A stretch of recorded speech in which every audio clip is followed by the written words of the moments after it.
नमस्कार दोस्तों और मेरे गुरजोनों। नाग पंचमी एक धार्मिक कहानी। आइए हम सभी मिलकर सुने एक धार्मिक कथा जो हमारे भारतीय संस्कृति के अत्यंत महत्वपूर्ण त्योहार नाग पंचमी के पीछे छिपी एक रोचक और आध्यात्मिक कहानी। आज हम जानेंगे कि कैसे नागराजों का समर्पण और पूजा हमारे जीवन में कितना महत्वपूर्ण है और इसके पीछे छिपी धार्मिक अर्थ पर्याप्ति क्या है। तो चलिए इस आध्यात्मिक यात्रा की शुरुआत करते हैं। सालों पहले एक नगर में किसी सेठ के 7 बेटे रहते थे। सभी की शादी सेठ ने समय रहते करवा दी। सातों बहू मिलकर घर का काम भी किया करती थीं। उन सभी में से सेठ की सबसे छोटी बहू खूब संस्कारी थी। एक दिन यूं ही काम करते हुए घर की बड़ी बहू ने अपनी देवरानियों से कहा कि घर को लीपने के लिए पीली मिट्टी नहीं है, जंगल जाकर मिट्टी लानी होगी। जेठानी के ऐसा कहते ही सभी उसके साथ घर लीपने के लिए मिट्टी लाने के लिए निकल गए। सभी खुरपी से मिट्टी निकाल ही रहे थे कि तभी सबसे बड़ी वाली बहू को एक नाग नजर आया। उसे मारने के लिए जैसे ही बड़ी वाली बहू ने खुरपी उठाई, वैसे ही सबसे छोटी बहू ने कहा, जेठानी जी, इसे मत मारिए, इसकी कोई गलती नहीं है, जंगल तो इसका घर है। अपनी देवरानी की बात मानकर उसने नाग को कुछ नहीं किया।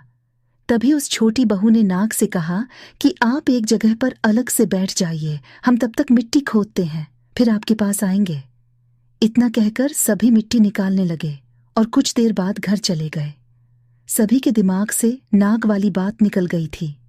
अगले दिन छोटी बहू को अचानक से याद आया कि उसने नाग को इंतजार करने के लिए कहा था। वो तुरंत अपनी सभी जेठानियों को अपने साथ लेकर नाग के पास चली गई। वहां देखा तो वो नाग उन सभी के इंतजार में उसी जगह पर बैठा हुआ था। नाग को देखते ही छोटी बहू ने प्यार से कहा, भैया, कल हम लोग आपके पास आना भूल गए थे, उस बात के लिए आप हमें माफ कर दीजिए। जवाब में नाग बोला, तुमने मुझे भाई कहा है, इसलिए मैं तुम्हें दंड नहीं दे रहा हूं, नहीं तो अब तक मैं तुम्हें 10 चुका होता। आज के बाद में तुम हमेशा के लिए मेरी बहन रहोगी। अब तुम अपने भाई से कोई वरदान मांग लो, मैं तुमसे बहुत खुश हूं। इतना सब सुनने के बाद छोटी बहू ने नाग को बोला, मेरा कोई भी सगा भाई नहीं है, इसलिए मैंने आपको भाई कहा था। अब से आप मेरे भाई हो। अब हरदम मेरी रक्षा करना आपका फर्ज है। बस यही वरदान मुझे आपसे चाहिए। नाग ने हर कदम पर साथ देने का वादा किया और अपने रास्ते निकल गया। सेठ की सारी बहू भी अपने घर लौट गईं। कुछ समय बाद नाग इंसान का रूप बनाकर अपनी बहन से मिलने सेठ के घर गया। उसने सेठ से कहा कि मेरी छोटी बहन को बुला दो, वो आपकी छोटी बहू है। पहले तो उनके मन में हुआ कि बहू का कोई भाई ही नहीं था, ये कहाँ से आ गया। फिर भी उन्होंने अपनी छोटी बहू को बाहर बुलाया। नाग ने फिर साथ में बहन को अपने घर लेकर जाने की बात की। सेठ ने इसकी भी आज्ञा दे दी। तभी नाग ने अपनी बहन से पूछा, कहीं तुम मुझे भूल तो नहीं गई हो ना। जवाब में बहन बोली, नहीं भैया, मैं आपको बिल्कुल नहीं भूली हूँ। फिर नाग ने कहा, मैं तुम्हें अपने घर लेकर जा रहा हूं, तुम मेरी पूंछ पकड़कर चलती रहना पीछे। उसकी बहन ने वैसा ही किया। कुछ ही देर बाद वो एक बड़े से मकान में पहुंच गए। वहां हर तरफ सोना चांदी और अन्य कीमती सामान थे। वहां नाग की बहन आराम से कुछ दिनों के लिए रहने लगी। नाग की माँ भी उसे खूब प्यार करती थी। एक दिन नाग की माँ ने छोटी बहू को अपने भाई के लिए दूध लेकर जाने के लिए कहा। छोटू बहू ने दूध को गर्म किया और भाई को पीने के लिए दे दिया। अब गर्म दूध पीते ही नाग का मुंह जलने लगा। ये सब देखकर नाग की माँ को खूब गुस्सा आया। नाग ने किसी तरह से अपनी माँ के गुस्से को शांत किया और बताया कि उसकी बहन को नहीं पता था कि मैं गर्म दूध नहीं पी सकता हूँ। अब नाग के परिवार के साथ कुछ समय बीताने के बाद सेठ की छोटी बहू अपने घर जाने लगी।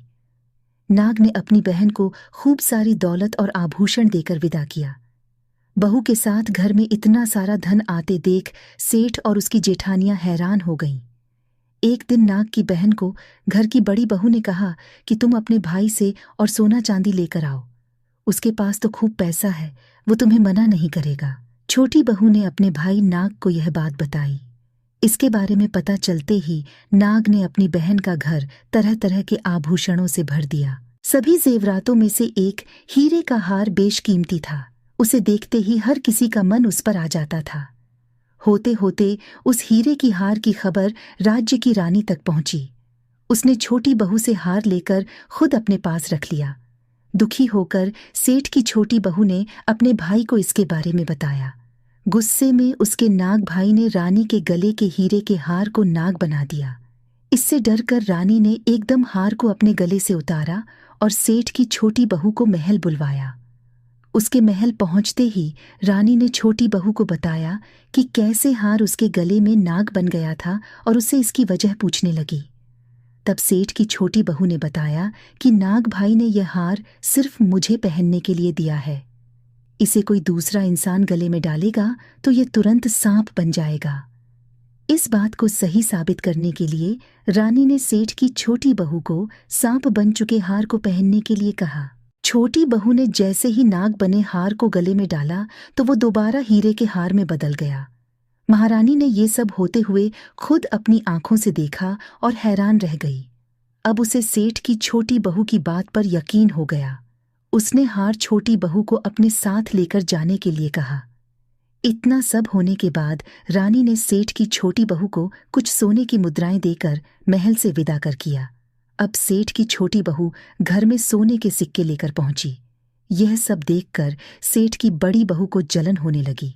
उसने सोचा कि क्यों न ऐसा कुछ किया जाए जिससे देवरानी परेशान हो जाए। उसने अपने देवर से पूछा, आखिर तुम्हारी पत्नी को इतने आभूषण, धन, ये सब कुछ कैसे मिल रहा है? तुम्हें उस पर ध्यान देना चाहिए। यूं ही तो कोई किसी को इतना सारा धन, जेवरात और सोने के सिक्के नहीं दे देता है। पता करो कि आखिर क्या मामला है। भाभी से अपनी पत्नी के बारे में इतना सब सुनने के बाद उसके मन में अपनी पत्नी के लिए शक पैदा हो गया। उसकी हर बात को वो शक भरी निगाहों से देखने लगा। एक दिन इस बारे में उसने अपनी पत्नी से बात की। खुद के लिए अपने पति से ऐसा सब सुनने के बाद वो दुखी हो गई। उसने सीधे अपने नाग भाई से मुलाकात की और अपने पति द्वारा कही गई सारी बातों के बारे में बता दिया।